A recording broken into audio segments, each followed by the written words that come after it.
Welcome students. आज की हमारी वीडियो का टाइटल है विंड वोकेबलरी।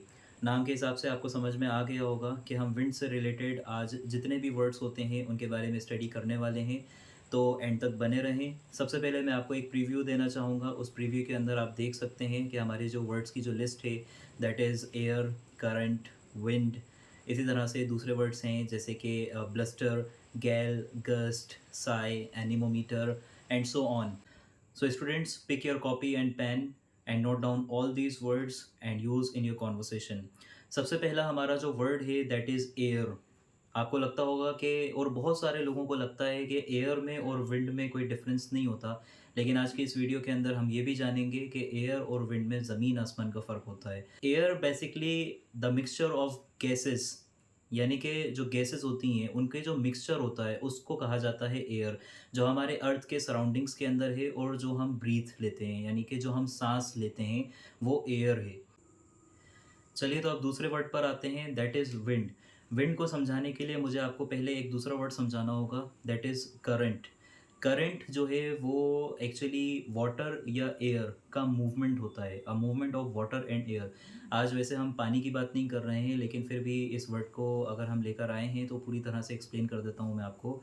जो हवा का जो बहाव होता है उसका हिलना-डुलना जो होता है या पानी का जो हिलना-डुलना या मूवमेंट्स जो भी होते हैं उसको करंट कहते हैं। हाँ, आप लोगों को हैरानी हो रही होगी कि करंट जो इलेक्ट्रिसिटी वाला जो होता है, हाँ, वो भी करंट होता है और ये भी करंट है। चलिए अब हम बात करते हैं विंड के बारे में। विंड का मतलब है a current of air moving approximately horizontally. अब यहाँ पे इसका मतलब क्या है, जो हवा आपको महसूस होती है जो हॉरिज़ॉन्टली यानी कि ऐसे इस तरह से जब जाती है हवा और आपको महसूस होती है specially strong enough that can be felt, यानी कि जिसको महसूस किया जा सकता है, ऐसी हवा को हम विंड कहते हैं। अब आप लोगों को समझ में आ गया होगा कि विंड और एयर में फ़र्क क्या होता है। एयर, जब आप किसी कमरे में बैठे हैं जहाँ पे पंखा नहीं चल रहा, आपको हवा महसूस नहीं होगी, लेकिन फिर भी आप साँस ले पा रहे हैं बिकॉज़ ऑफ एयर, हवा की, एयर की वजह से। और विंड वो होती है एग्ज़ाम्पल के तौर पे कि आपको महसूस हो रही है। जैसे विंड का एग्ज़ाम्पल ले लेते हैं, there is not enough wind to fly a kite, यानी कि इतनी हवा नहीं है जितने में हम अपनी पतंग को उड़ा सकते हैं।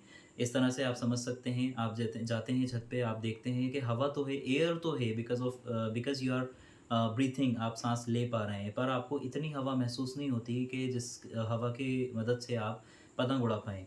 तो इसको हम विंड कहते हैं। चलिए अब नेक्स्ट वर्ड पे आते हैं। Next word is cyclonic. देखें, ये विंड ही है, लेकिन विंड जो है वो साइक्लोनिक है। इफ़ विंड इज़ साइक्लोनिक, अगर विंड जो है वो साइक्लोनिक हो जाती है तो उसका जो डायरेक्शन है वो सर्कुलर हो जाता है, ऐसे घूमता है। तो आपको समझ में आ रहा होगा, जो बवंडर होते हैं या जो घुमावदार हवा आपको देखने को मिल गई होगी, कई जगहों पे आपने देखी होगी, चाहे वो रेगिस्तान हो, चाहे वो आपने फ्लोरिडा और अदर फॉरेन कंट्रीज़ के अंदर आपने देखा होगा। इस तरह की हवाओं को जो धीमी हो, तेज़ हो, अभी हम एक कॉमन वर्ड की बात कर रहे हैं और वो कॉमन वर्ड है साइक्लोनिक। इसको एग्जांपल में फ्रेम करते हैं, cyclonic winds can cause a great destruction, यानी कि इस तरह की हवा जो घुमावदार हो यानी कि साइक्लोनिक हो, वो बहुत बड़ी तबाही की वजह बन सकती है। आई होप कि ये वाला वर्ड आपको समझ में आया। चलिए नेक्स्ट वर्ड की तरफ चलते हैं। The word is bridge. ये साइक्लोनिक से बिल्कुल उलट वर्ड है। ब्रीज़ का मतलब होता है अ लाइट एंड प्लीजेंट विंड, यानी एक हल्की और खुशनुमा हवा। ऐसी हवा जिससे आपको सुकून मिलता हो, ऐसी हवाओं को हम कहते हैं ब्रीज़। एग्ज़ाम्पल में फ्रेम करते हैं, the sudden bridge made the candles blow out, यानी कि एकदम से जो हवा चली, सोंधी सी थी, लेकिन उसने मोमबत्तियों को बुझा दिया। ये है इस वर्ड की डेफिनेशन। चलिए नेक्स्ट वर्ड की तरफ आते हैं।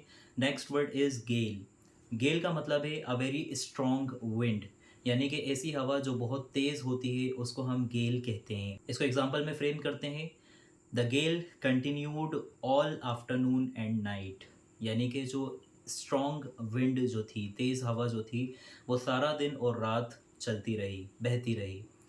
चलिए अब हम एक और नेक्स्ट वर्ड की ओर बढ़ते हैं जो बहुत ही इम्पोर्टेंट है समझने के लिए। The word is draft.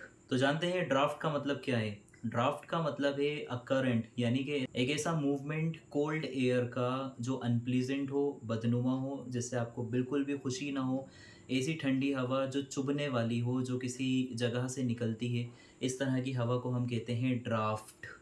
अब देखें इसकी स्पेलिंग आप गौर से देखें, DRAUGHT। आपको लग रहा होगा कि ये ड्रॉट होगा, पर ये ड्रॉट नहीं है, इसकी प्रोनाउंसिएशन है ड्राफ्ट। इसकी दो स्पेलिंग्स होती हैं, DRAFT ड्राफ्ट भी कह सकते हैं, DRAUGHT ड्राफ्ट भी कह सकते हैं। अब हम दूसरे वर्ड की ओर बढ़ते हैं। The word is drought. अब इसकी स्पेलिंग देखें, DROUGHT। ये ड्राउट जो है ये ड्राफ्ट से बहुत डिफरेंट है, क्योंकि इसका मतलब ही बदल जाता है सिर्फ एक ए और ओ के डिफरेंस से। तो जो हम अब हम बात करने वाले हैं, एक तो मैं ड्राफ्ट आपको बता चुका हूँ कि एक ठंडी हवा जो अनप्लीजेंट होती है, जिसमें आपको बहुत बुरा फील हो या तो उस हवा से, इसको ड्राफ्ट कहते हैं। अब ड्राउट के ऊपर आते हैं। ड्राउट जो है a long period when there is little or small rain, यानी कि जब कम बारिश या बारिश ही नहीं होती, इस वक्त को हम ड्राउट कहते हैं। इसका हिंदी में बहुत आसान वर्ड है, सूखा। सूखा जो होता है उसको ड्राउट कहा जाता है। ये हमारे आज के सेशन का हिस्सा नहीं है, लेकिन मैंने क्योंकि वर्ड जो है वो कंफ्यूजिंग है इसी वजह से एक्सप्लेन कर दिया। और इसका एग्जांपल में मैं आपको बता देता हूँ। Severe drought has ruined the crops, यानी कि जो बहुत ही ज़्यादा सूखा था उसने सारी फसलों को तबाह कर दिया है। चलिए नेक्स्ट वर्ड की ओर बढ़ते हैं। नेक्स्ट वर्ड जो है वो है साय। साय जो है इसके दो सेंसेस हैं, एक तो विंड वाला कि विंड किस तरह की होती है, और एक ह्यूमन नेचर के ऊपर भी डिपेंडेड है, पर्सन की तरफ से आता है। आपने देखा होगा जब ऐसे हम सांस छोड़ते हैं इस तरह से, तो इसको हम साय कहते हैं। थोड़ी सी आवाज़ के साथ जो हम सांस छोड़ते हैं उसको साय कहते हैं। Expressing tiredness, sadness, pleasure etcetera. आप थके हुए हों, आप उदास हों, या आप खुशी ज़ाहिर करना चाहते हैं, इस तरह से आप अपनी जो है इस तरह से अगर अपनी सांस को बाहर निकालते हैं, तो उस तरह से सांस निकालने को हम कहते हैं साय। इसको एग्जांपल में हम फ्रेम करते हैं। Example is he side deeply and set down. इसका मतलब हुआ कि उसने गहरी आह भरी और उसके बाद वो बैठ गया। आई होप कि ये वाला सेंस आपको क्लियर हो गया। इसका एक और सेंस है। The sense is if the wind size it makes long soft sounds, यानी कि अगर कोई हवा साय वाले सेंस में आती है तो वो बहुत लंबी और बहुत हल्की हवा होती है, हल्की आवाज़ करती है। इस तरह के विंड को हम कहेंगे साय। और इस तरह के विंड के चलने को हम कहेंगे साय। विंड को नहीं कहेंगे, सॉरी टू टेल यू के विंड को कहेंगे साय। विंड के चलने को हम कहेंगे साय। तो आई होप कि आप ये दोनों सेंसेस साय के जो हैं उनको समझ चुके हैं। नेक्स्ट वर्ड की ओर बढ़ते हैं। तो भाई इतने सारे वर्ड्स आज हम पढ़ चुके हैं, अभी और दो वर्ड्स बाकी हैं, लेकिन उन वर्ड्स को बताने से पहले अब हम बात करते हैं ऐसे डिवाइस की। भाई एक डिवाइस भी होता है जो फोर्स ऑफ विंड और स्पीड ऑफ विंड को मेजर करने के लिए इस्तेमाल किया जाता है, और उस डिवाइस का नाम है एनीमोमीटर।